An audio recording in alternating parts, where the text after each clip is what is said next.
জামাত ইসলাম যে বেহেশতে টিকিট বিক্রি করে, এই টিকিট আমরা নালা দক্ষিণের বেড়াইতে দরকার নাই। আজকে দেখছি আন্দোলন হইতেছে, এই দেশে কোনো পতাকা, অন্য বিশ্বকাপের পতাকা তোলা যাবে না, খেলাধুলা দেখানো যাবে না, এগুলো নিষেধ করতে হবে। খেলা বলে নিষেধ করতে করতেছে কথা আবিস বাংলাদেশে ঢুকছে। এরা বাংলাদেশের কি না আমার সন্দেহ, এরা যে বাংলাদেশের প্রোটেকশন কি না আমার সন্দেহ। ওই যে রক্ত, ওই যে রক্ত, ওই যে রক্ত উল্টা পাল্টা খেলা বলে বন্ধ করতো। আরেকবার স্ট্র্যাটেজি সে করছে, দেশের মানুষ না খায় মরতেছে, এত ফ্ল্যাগ কিনা টাকা খরচ করার কি দরকার? চিন্তা করছেননি, কথার নমুনা দেখছেননি। আবার বড় বড় হুজুর বাটপার বাটপার, এগুলোই হ্যান থেকে আইছে। হ্যান থেকে যদি বাঘ হয়েছে না, মানুষের বোঝাইবো আমরা নামাজ কালাম, অত সুন্দর ওজিফা আহলা আলা কালা আবা কাবা বইরা নামাজের রোজায় হজ জাকাতে আল্লাহর ওলি আল্লি আল্লি আল্লি আল্লি আল্লি।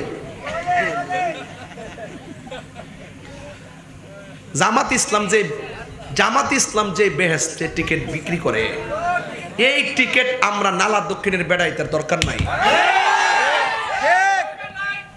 এই কথা কইলে অনেক রাগ করবেন না, যেটা সত্য এটা বলেন সত্য। যে অন্যায় করবে এটা অন্যায় কইতেইব। এরা যে প্রক্রিয়া কথা বলছে, কথাটা গ্রহণযোগ্য না। যে আমার ভোট দিলে আপনি বেহেশতে যাইবেন, তুমি কেডা? তুমি রাজনীতি করো, রাজনীতির ভাষায় কথা বলো। তুমি যদি বলো আমি ইসলামী দল, আমি বলবো তুমি ইসলামের ধারে কাছে নাই। কথা বলো ঠিক না বেটি? তুমি ইসলামী দলে, আমরা কি তা? আমরা দেশে বাইশা আইছি?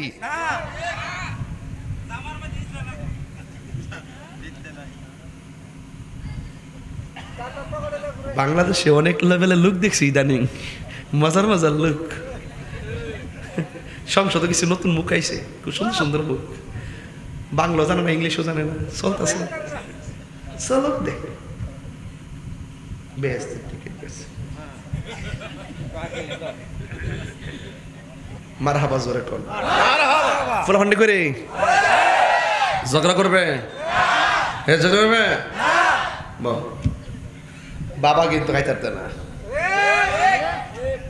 এজিদ কিন্তু হুসেন রাদিয়াল্লাহু তাআলা আনহুর কল্লা মুবারক নিয়া দামেস্কের বাজারে একটা গড় আছে, গড়ের ভিতরে ঢুকাইয়া একটা পাত্রের উপরে কল্লাটা রাখছে।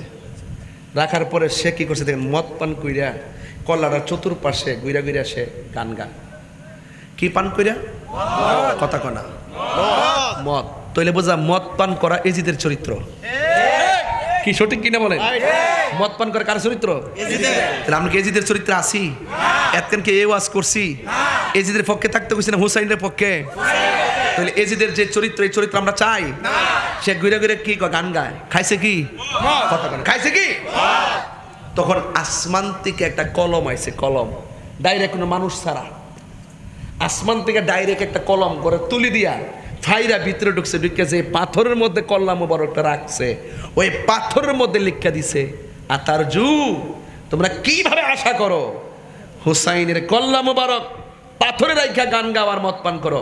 তোমরা কিভাবে আশা করো মুসলমান দাবি করো, আর তোমরা কিভাবে আশা করো হুসাইনের নানা তোমাদের জন্য হাসর মাঠে সুপারিশ করবো?